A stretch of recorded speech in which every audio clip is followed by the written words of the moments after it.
please welcome Jessica Dauphin.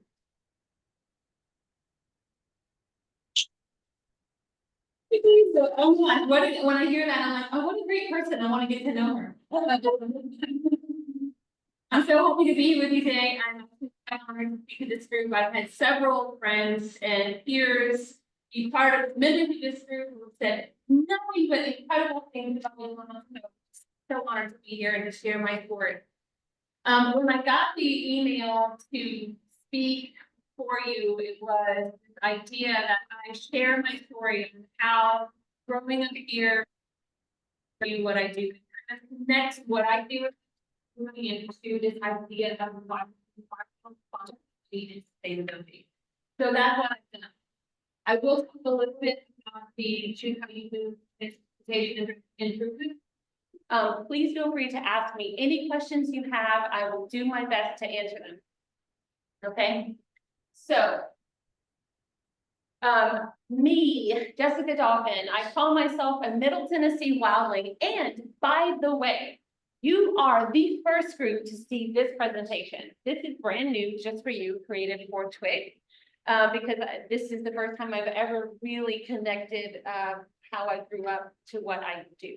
Okay.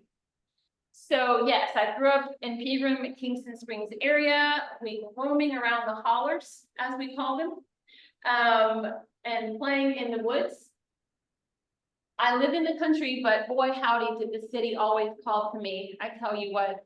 And if you're wondering why I don't have an accent, I went through a process in high school. I went to a speech therapist to lose the accent because I wanted to be an actress. And I was told that actresses with Southern accents don't get jobs. So I spent years scrubbing it, and at this point in my life, kind of regret it because it is definitely a part of me that I have lost.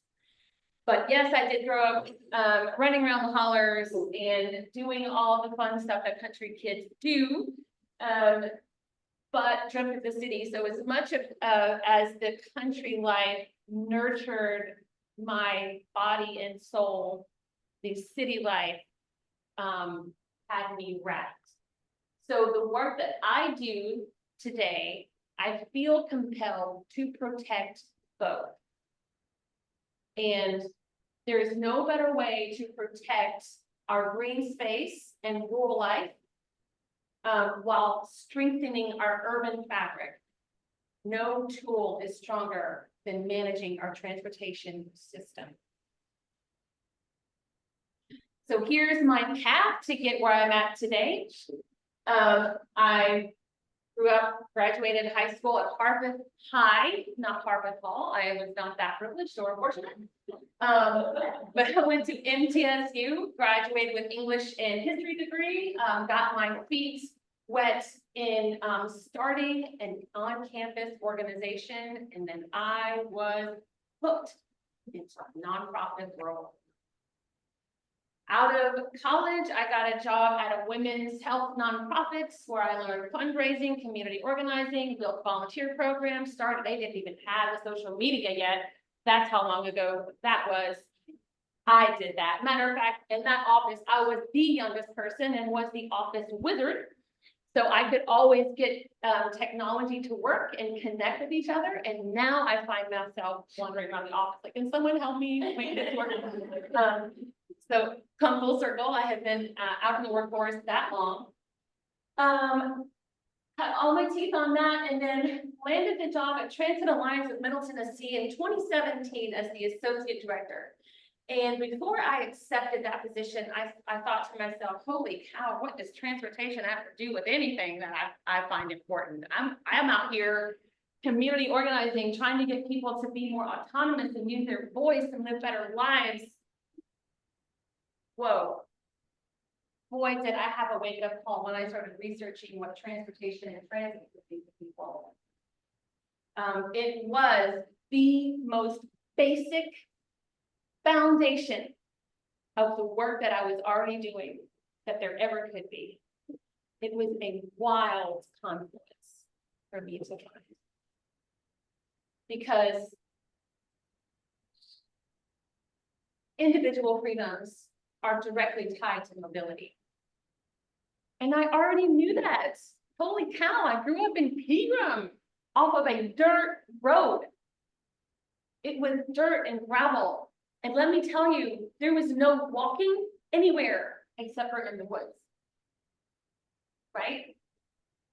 I already knew that. Mobility is directly tied to individual freedoms. And so what I come to find out in 2017 is that I knew right then and there that this issue was how we were going to define ourselves as a city and as a region for generations. This is it.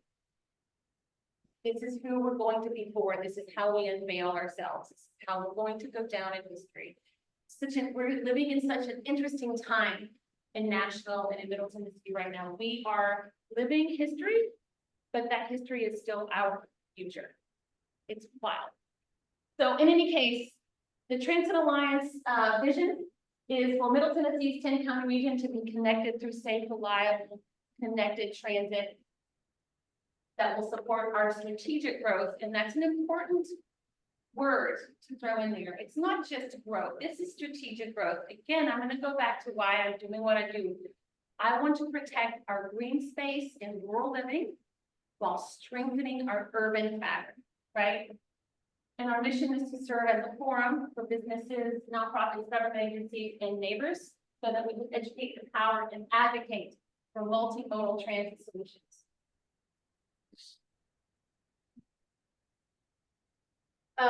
So this I'm going to run down, like kind of give you an idea. So we educate, right? We educate, empower, advocate, educate. We say things, we share things like transportation uses major energy. It burns most of the world's petroleum. It creates air pollution and is the largest contributor to climate change. And I have some charts. I'm going to back this up in just a minute. We empower, like you can make changes in your daily life if you want to protect our future, right? And to become more environmentally sustainable. You can walk, you can bicycle, you can take public transit. Believe it or not, public transit emits way fewer GHGs than individual cars and trucks. And then we give folks the ability and power to continue building that awareness in their networks, and they then become thought leaders in the region. So here's some of the programs and the outreach that we do in order to do those three things. We have the Transit Citizen Leadership Academy. It has been around since 2010. It predates me in this work, obviously. We have nearly 600 regional alumni through that program, and it is such a great program. This was our last class. Typically, we have about 20 to 30 participants in each class. It's a 9-week program. We go through brass tacks, soup to nuts, all of the things that we can fit into those 9 weeks that you can learn about the transportation system and the industry in Middle Tennessee and somewhat in the nation. Industry experts come and lead presentations. I do not do it. I know it may seem like I am, but I am not an expert in all things, so I call on those experts to come do that. This is Transit Together, your fellow member, Madeline Roberson, who couldn't be here today.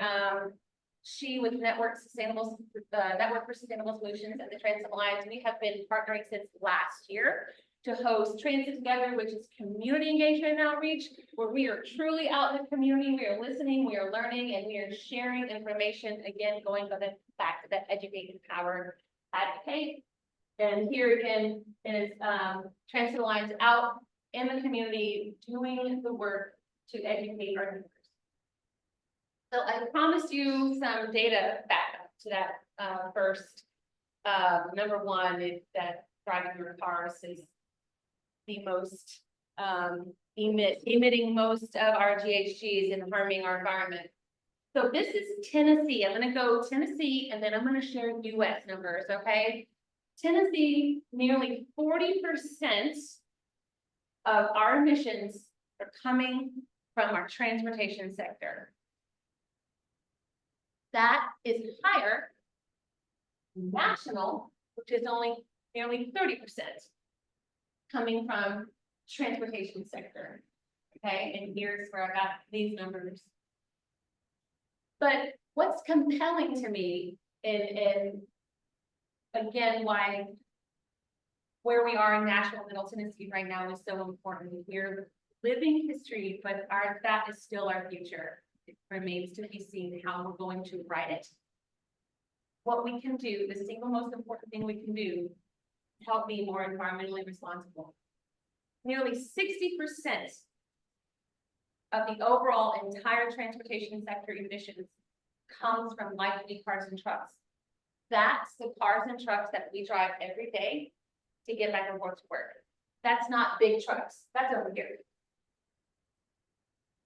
The single most important thing we can do is find another way that will protect our environment, but it would also protect our quality of life.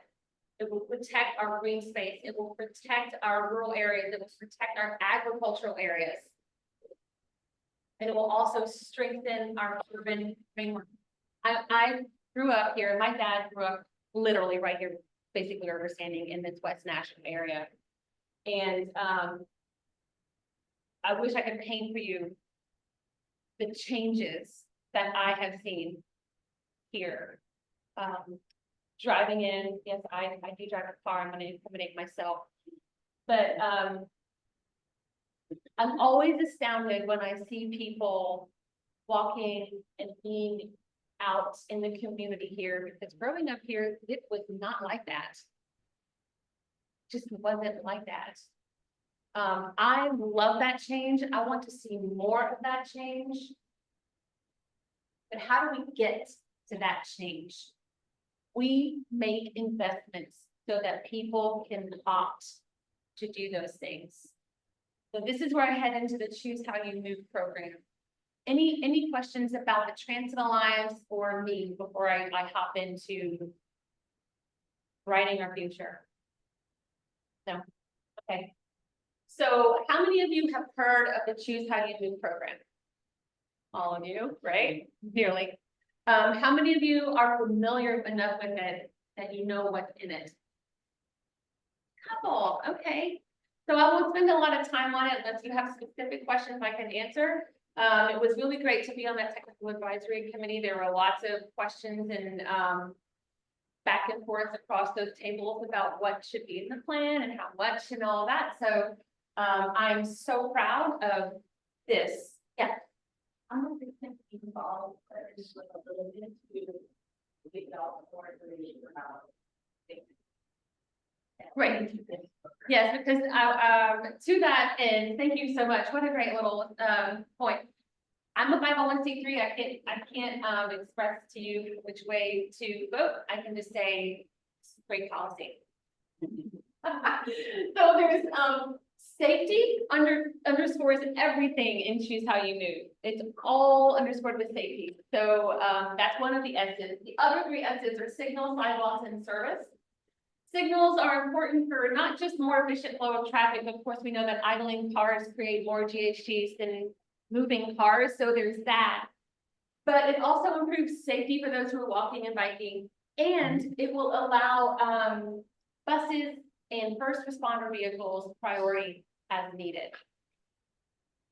Sidewalks, 86 miles of sidewalks, which is just an incredible number. It's really high. But what does that mean? It means 1 in 3 households will then have safer access to a nearby bus stop within a half mile. And it also means it improves your walkable neighborhoods by 50%.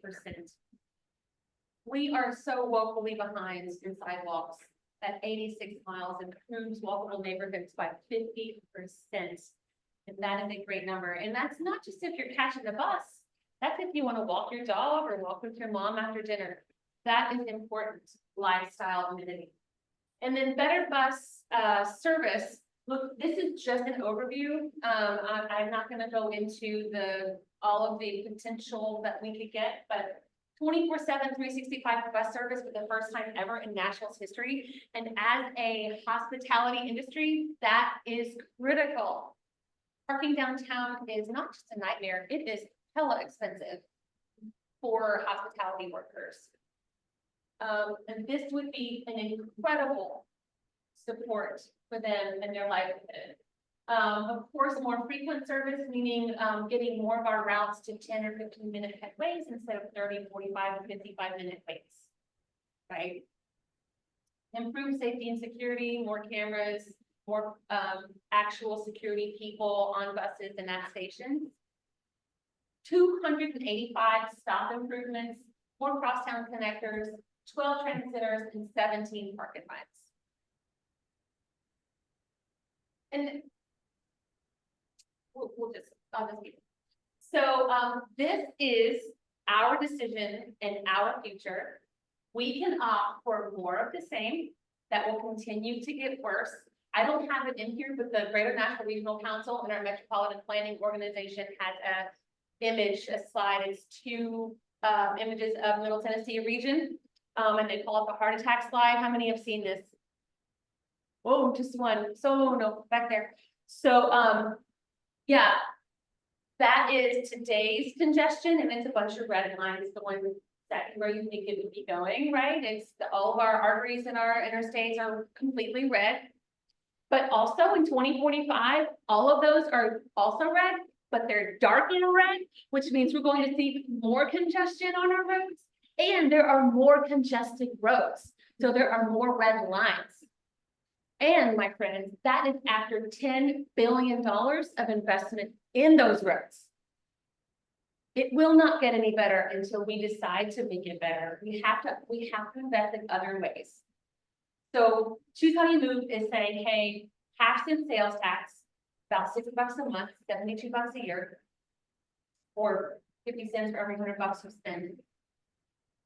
And we can preserve our greenway and rural living and strengthen our urban pattern at the same time, while making it safer for everyone, even those of us who choose to drive a car. Right? This is not a war on cars, right? It's not a war on progress. It's a war on traffic and destroying our environment.